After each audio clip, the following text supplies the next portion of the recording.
Salut à tous les amis, c'est Magoufeu et j'espère que vous allez bien. Moi ça va nickel les gars et aujourd'hui on se retrouve pour une nouvelle vidéo. Une vidéo un petit peu particulière. Parce que aujourd'hui nous allons faire le test du chapeau. Donc le test du chapeau, autrement dit dans quelle maison de Poudlard je suis. Enfin si je serais un sorcier et que j'irais à Poudlard, dans quelle maison je serais. Donc tout simplement on va y voir. Donc oups. Donc là on est sur le site GoToQuiz. Donc si vous voulez faire le site, bah allez-y hein. Donc le test du chapeau en 28 questions de Pottermore. Donc Pottermore c'est le site officiel Harry Potter, je crois. Maintenant, je crois qu'il s'appelle Wizarding World, ou je sais plus. Non, donc bref, quelle serait votre maison à Poudlard? Gryffondor, Serpentard, Poufsouffle ou Serre d'Aigle? Attention, faire ce test pour environ 20 minutes. Essayez de répondre le plus honnêtement possible. Sur Pottermore, patati patata, voilà. Donc je sais pas du coup si la vidéo va durer 20 minutes, mais on va essayer d'accélérer un petit peu, parce que si ça dure 20 minutes, ça sera trop long pour vous. Enfin, ça vous fera plus envie quoi. Donc, question 1. Sous quel nom préférerais-tu entrer dans l'histoire? Le sage, le bon, le grand, l'audacieux. J'aimerais bien qu'on m'appelle le sage, moi. Voilà. Tu détesterais le plus qu'on te qualifie de banal, ignorant, lâche, égoïste. J'aime pas quand on me dit que je suis ignorant, mais je déteste qu'on me dit que je sois lâche. S'il te fallait faire un choix, tu préférerais inventer une potion te garantissant l'amour, la gloire, la sagesse ou le pouvoir?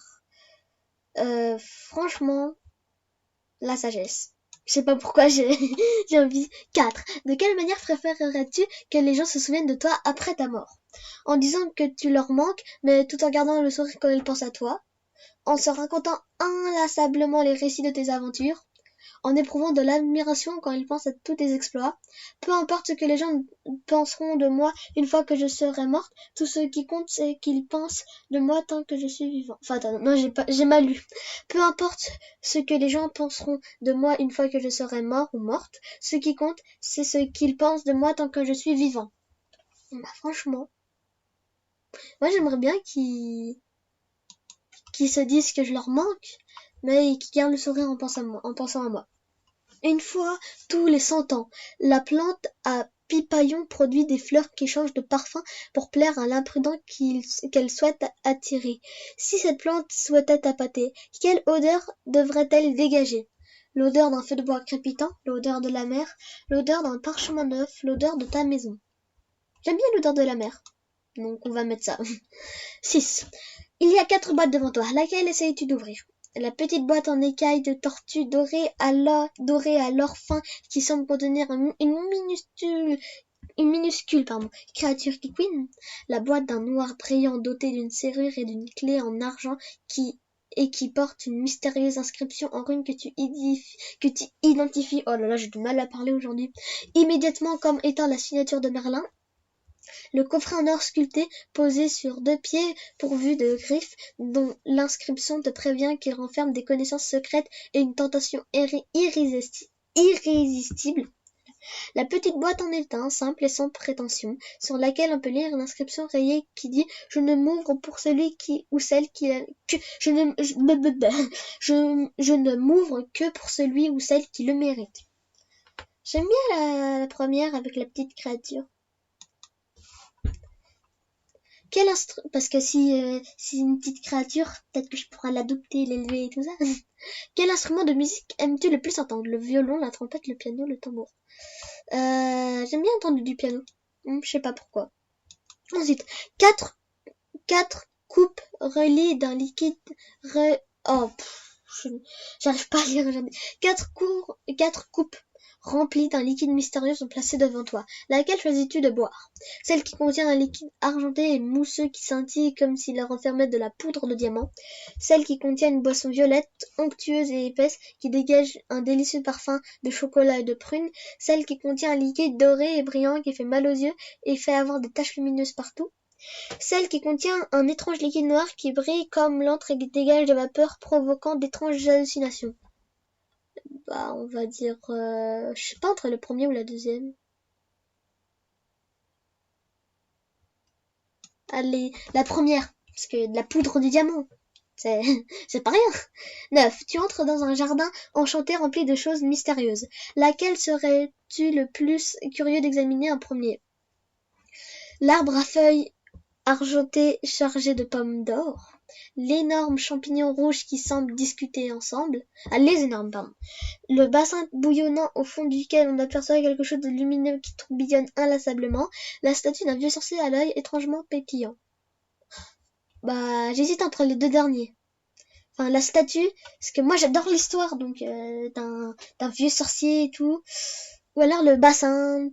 On va dire le bassin. Avec quelque chose de lumineux, ça peut être un trésor, tu vois, ça. Oula. Alors, un troll a fait irruption dans le bureau du directeur de Poudlard, donc Dumbledore. Il est sur le point de pulvériser, écraser et déchirer plusieurs objets et trésors irremplaçables, donc, dont notamment un remède contre la dragoncelle que le directeur a pratiquement fini de mettre au point, les carnets scolaires de tous les élèves de Poudlard depuis 1000 ans et un mystérieux livre écrit à la main comportant d'étranges textes en runes qui a été très probablement appartenu à Merlin. Dans quel ordre tentes-tu de sauver ces objets de la massue du troll si tu en as la possibilité? Le livre, les carnets, le remède. Le livre, les remèdes, les carnets. Déjà en premier, je sauverais le remède, parce que c'est contre une maladie. Après, je pense que le livre de Merlin est plus important quand même que les carnets des élèves. Donc le remède, le livre et les carnets. Tu préférerais que les autres t'envient, t'imitent, te fassent confiance, t'admirent, t'aiment, te craignent. Me fassent confiance. J'aime bien quand on me fait confiance. Qu'est-ce que tu as le plus du mal à supporter? La faim, le froid, la solitude, l'ennui, être ignoré. Je déteste quand je suis ignoré. Je déteste. Vraiment. Qu'est-ce que tu as le plus hâte d'apprendre à Poudlard? L'apparition et la disparition, la métamorphose, le vol sur balai, les sortilèges et maléfices, tout ce qu'il faut savoir sur les créatures magiques, et les apprivoiser et s'en occuper, tous les secrets du château, tous les domaines de la magie que l'on me permettra d'étudier. J'hésite entre les créatures magiques et le vol sur balai, mais j'ai toujours voulu voler, donc le vol sur balai. Allez. Si tu pouvais avoir un pouvoir, lequel choisirais-tu? Le pouvoir de lire dans les pensées des gens, le pouvoir de devenir invisible, le pouvoir d'être doté d'une force surnaturelle, le pouvoir de parler aux animaux, le pouvoir de changer le passé, le pouvoir de modifier ton apparence comme bon te semble. Être invisible, c'est trop d'art. Non mais être invisible, tout le monde veut être invisible. Quelle créature aimerais-tu le plus étudier? Les centaures, les gobelins, les sirènes, les fantômes, les vampires, les loups-garous, les trolls. Les centaures, j'aime bien. Puis aussi, en plus, mon signe astrologique, c'est Sagittaire. Du coup, Sagittaire, c'est comme un centaure, sauf qu'il a des griffes et des flèches en feu. Donc, c'est un peu pareil, quoi.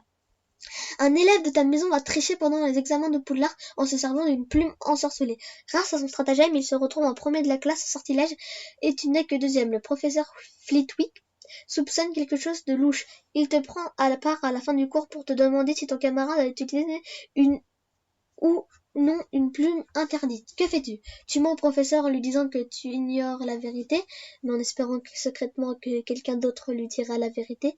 Tu réponds au professeur Flitwick qu'il vaudrait mieux qu'il pose directement la question à son camarade de classe. Tu dis la vérité au professeur Flitwick. Après tout, si ton camarade est prêt à tricher pour être le premier, il mérite d'être dénoncé. Tu n'attendrais pas que l'on t'interroge pour dire la vérité du professeur Flitwick. Franchement, moi je lui dirais au professeur Flitwick qu'il faut mieux s'adresser aux camarades, parce que j'ai pas envie de balancer un camarade, mais j'ai pas envie de mentir non plus. Donc voilà. Quel chemin te tente le plus? La grande allée d'herbe baignée de soleil, l'étroite ruelle sombre éclairée à la lanterne, le petit sentier tortueux jonché de feuilles mortes qui s'enfoncent à travers le bois, la rue pavée bordée d'anciens bâtiments.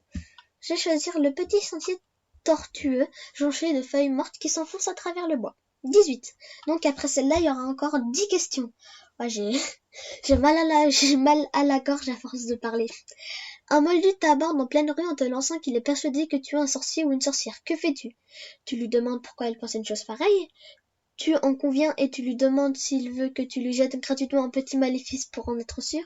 Tu en conviens, puis tu t'en vas nonchalamment nonchalamment, je connais pas ce mot, en le laissant se demander si tu bluffes ou pas. Tu lui réponds que sa santé mentale t'inquiète et tu lui proposes d'appeler immédiatement un médecin. Tu lui demandes pourquoi il pense une chose pareille. Puis après, tu vois ses arguments. Puis après, tu peux bluffer. Il fait nuit noire. Tu marches seul dans une rue mal éclairée. Soudain, tu entends un drôle de bruit dont la provenance semble magique. Que fais-tu? Tu poursuis ton chemin avec prudence en gardant la main sur ta baguette magique dissimulée sous ton manteau et en restant très vigilante au moindre signe de danger. Tu brandis ta baguette et tu tentes de découvrir d'où ce bruit vient. Tu brandis ta baguette magique pour te défendre sans te laisser impressionner. Tu te glisses silencieusement dans la pénombre en attendant la suite des événements et en faisant une liste mentale de tous les sortilèges de défense et d'attaque dont tu pourras te servir s'il le fallait. Je brandis ma baguette pour me défendre. Voilà. Sans te laisser impressionner. Enfin, je me laisserai peut-être un peu impressionner, mais en tout cas, j'attaquerai pas la chose parce que je sais pas ce que c'est. Je ferai que de me défendre. Voilà. 2 de tes amis et toi devaient traverser un pont. Traverser un pont gardé par un troll des rivières. Avant de vous laisser passer, celui-ci insiste pour se battre avec l'un de vous. Que fais-tu? Un troll des rivières, je sais pas ce que c'est. Je crois que dans Harry Potter 1, c'était un troll des montagnes qui venait dans Poudlard. Donc je sais pas à quoi ça ressemble, un troll des rivières. Peut-être que c'est plus petit, peut-être que c'est beaucoup plus grand et beaucoup plus impressionnant, mais bon. Tu tentes de détourner l'attention du troll pour qu'il vous laisse passer tous les 3 sans que vous ayez à l'affronter. Tu proposes à un de tes amis de jouer la courte paille pour décider lequel des 3 combattra. Ça me fait beaucoup rire. Tu proposes à tes amis de l'affronter tous les 3 à la fois sans prévenir le troll. Tu portes immédiatement un volontaire pour l'affronter. À 3, on a une chance, je pense, ouais. Parce que... Ah ouais, à 3, on a plus de chance et puis... Voilà. Quel cauchemar te ferait le plus peur? Celui où tu te tiens au sommet de quelque chose de très très très haut et tu te rends subitement compte que tu n'as aucun point d'appui ni aucune barrière pour t'empêcher de tomber dans le vide. Ah oui, ça me l'est arrivé plein de fois ce cauchemar et ouais, ça. Celui où tu es enfermé dans une pièce sombre et sans fenêtre et où un œil mystérieux t'observe à travers le trou de la serrure. Oula, ça c'est glauque aussi. Celui où tu découvres en te réveillant un beau matin que tes amis, tes proches ne te reconnaissent plus. Jamais fait celui-là.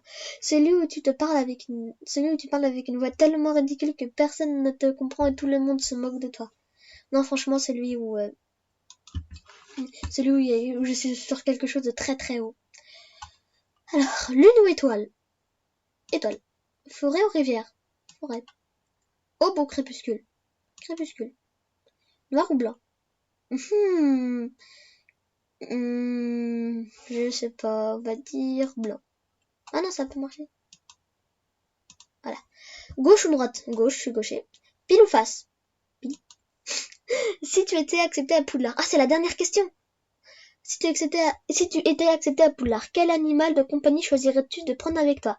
Un chat tigré, un chat siamois roux, noir ou blanc, une chouette hulotte, un petit duc ou une chouette effraie, une chouette harfang des neiges, un crapaud commun, un crapaud calamite ou harlequin, pardon, un crapaud dringo ou un crapaud arboricole à 3 doigts. Franchement, je prendrais pas un chat, je prendrais une chouette, comme Edwige, une chouette harfang des neiges. Alors, donc c'est là.